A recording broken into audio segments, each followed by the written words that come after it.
Орчундуу окуяларга биздин көз караш. Топ Stories берүүсү Айгерим Жаныгул менен. ЛТРдин эфиринде жума ичиндеги орчундуу жаңылыктардын айрымдарына токтолгону турабыз. Аты жөнүм Айгерим Жаныкул. Кутман кечиңиз менен. Бул ирет президенттин бир сунушу туурасында болмокчу. Тагыраагы мамлекет башчысы ишкерлерди, инвесторлорду коргоону күчөтүүгө багытталган мыйзам долбоорун демилгеледи. Документте бир нече кодекстерге өзгөртүүлөр каралууда. Тактап айтканда, кылмыш жаза кодексине мыйзамдуу ишкердикке кийлигишүү үчүн жазалоону караган беренени кошуу пландалып жатат. Мындан башка президент ишкерлерге электрондук көзөмөл, күрөө же болбосо үй камагына алуу сыяктуу альтернативдик чараларды киргизүүнү сунуштап жатат. Бул негизсиз камоодон коргоого жардам берет деп айтылат бул маалыматта. Эл аралык ишкерлер кеңешинин директорунун орун басары Жанабил Давлетбаевди биз эфирибизге чакырган элек. Жанабил мырза, куш келипсиз биздин студияга. Сиз иштеген ишкерлер кеңеши, өзүңүз юрист катары дагы деги эле бизнес жаатында инвесторлордун жагдайын жакшы түшүнөсүздөр. Жогоруда биз айтып жаткан президенттин демилгеси канчалык маанилүү, анан ишкерлер канчалык буга муктаж болуп турат? Көп нерселер болот. Бул эми биздеги мисалы ошол эле бир ишкердин баягы толук процессин карасак, ишмердүүлүгүн мисалы ошол эле эң башында кайсы бир мисалы ошол эле компанияны регистрация кылат, каттоонун өтөт. Же жеке ишкер кылып каттоо өтөт. Ошол жерден балким тоскоолдуктар болушун, каттоодон өткөрбөй коюп, же кайсы бир мыйзамсыз, белгисиз нерсе үчүн ошол каттоодон токтотуп коюшу мүмкүн. Ошол экинчиси, кээ бир ишмердикке уруксат кагаздары керек, лицензиялар керек. Мисалы ошол лицензияларды бербей коюшу мүмкүн. Ошол чоюп канча бир балким жеке кызыкчылыгы барбы, же эмне бар, ошого созуп алышы мүмкүн. Үчүнчү мисалы көйгөй бул деген текшерүүлөр болуп жатканда. Айтор кыйнап коюшат, убакыт да кетет.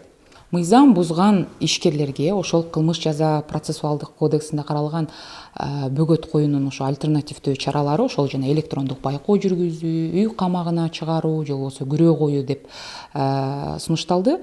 Бул демилге негизи иш жүзүндө кандай иштейт, кандай элестетишибиз керек? Азыркы учурда мындай болуп атат да, кылмыш иши козголот. Мисалы 100 000 сом салык төлөбөй калды деп.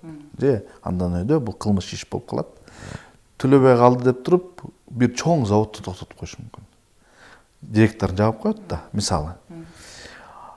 Тергөө учурунда ал деген камакка алынып, баягы СИЗОдо отурганча ошол ишкана иштебей калат. Жумуш аксайт. Жумуш аксайт, мамлекет салык катары акча өндүрбөй калат, салык бербей калат да. Анан биз айтып атабыз, тергөө жүрө берсин. Баягы тергөөнүн чечими чыкканга чейин ал деген ошо камакта отурбай, ишин жүргүзө берсин. Бизде деген баягы принцип бар да, ошо бул чечим чыкмайынча сен соттолбойсуң да. Ошо боюнча ал деген ишин жүргүзө берсин. Ал деген тескеринче мамлекетке да жардам болот.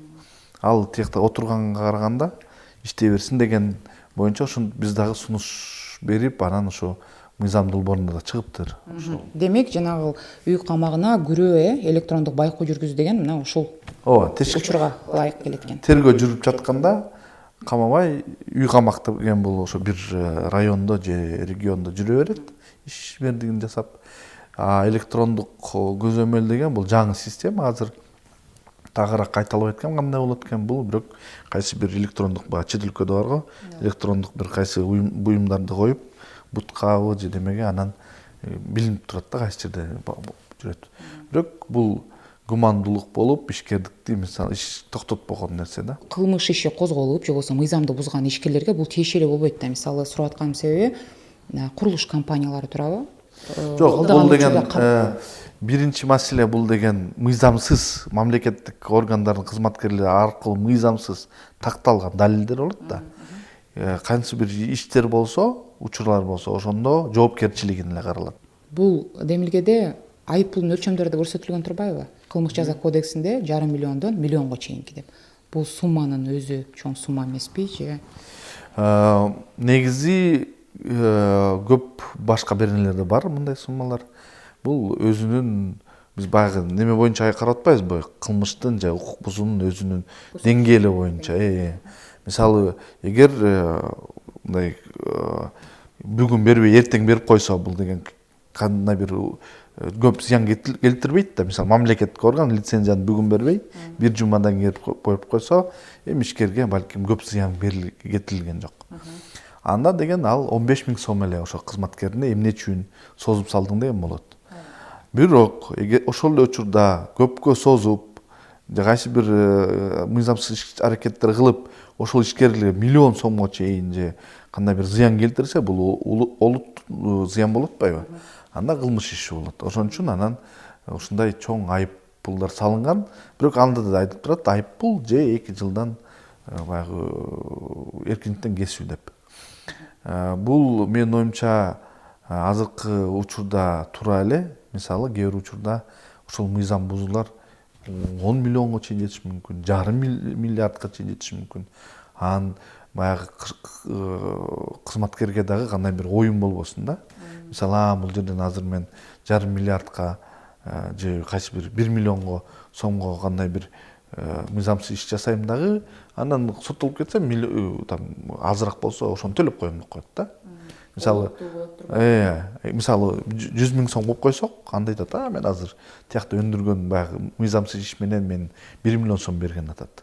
А бул кылмыш иши боюнча соттолгон учурда деле 100 000 сом төлөп коет экен деп. Ошон үчүн азыркы учурга байланыштуу айып баягы жазасы дагы көтөрүлгөн да.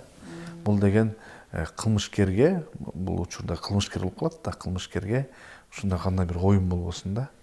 Азыр мен деген кандай бир чоң сумманы өндүрүп алам, анан эгер кылмыш иши козголуп калса, кичинекей бир пайызын эле төлөп коет экен деп болбосун деп ушундай олуттуу бир кандай суммалар коюлган. Бирок азыркы учурда миллион сом деле көп мындай бизнеске караштуу, чоң иштерге караштуу көп деле акча болбой калган да. Тилекке каршы, ошон үчүн кээ бир учурда мыйзамсыз жолдорго барышы мүмкүн.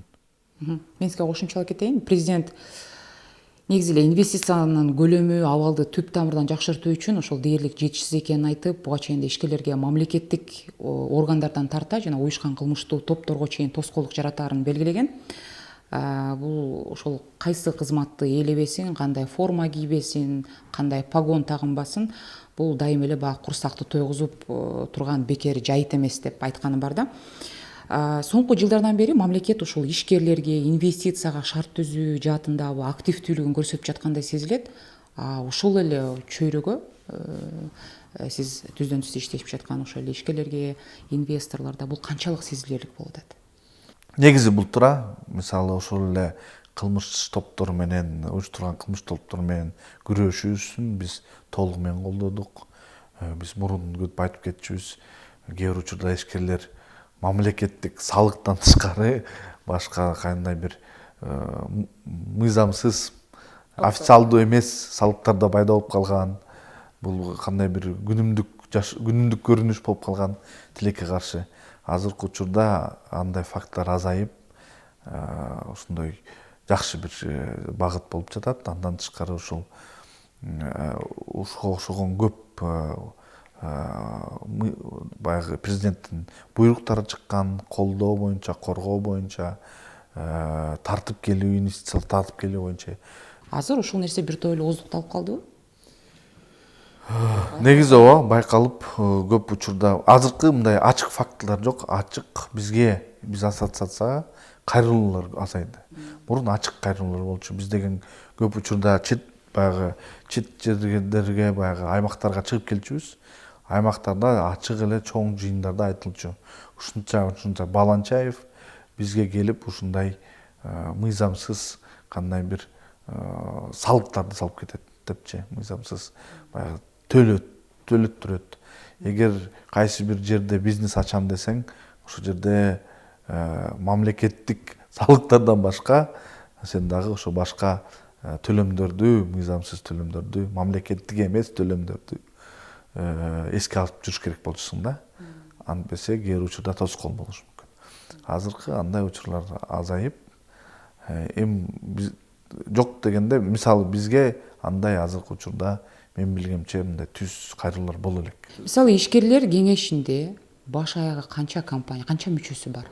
Бизде көбүнчөсү баягы ири компаниялардайбыз. Негизи бизде 120дан ашык ири компаниялар. Анын жалпы салымы биздин өлкөгө бул жалпы Кыргызстандын бюджетинин 20-25% түзөт. Ошол 120 компания. Ошондой ири бизнес Ири компаниялар кайсы бул компания? ар кайсы бул деген ошол телекомдо болот, жанакы уюлдук операторлор, банктар, кайсы бир өндүрүүчүлөр, соода жаатында, тоо кен тармагында, ошол эле тамак аш өндүрүүчүлөрү, баягы өнөр жай, тамак аш өнөр жай. Президенттин демилгеси азырынча мыйзам долбоору албетте деги эле башка коңшу мамлекеттерде, сиз жана айттыңыз, Өзбекстанда, Дубайда ошол эле ири инвестициялык бир долбоорлор ишке ашкан. Дубайды билебиз мисалы. Мисалы биз эми баягы Өзбекстандан байкаган нерсебиз кээ бир жерде. Эгер өдөңкү деңгээлде, жогорку деңгээлде кайсы бир инвестициялар сүйлөшүлүп, бүттү, бизге киргиле, колдоо беребиз десек, алар кайсы аймакка барбасын, кайсы жерге барсын, бүт жерде мамлекет олар колдоо кылат.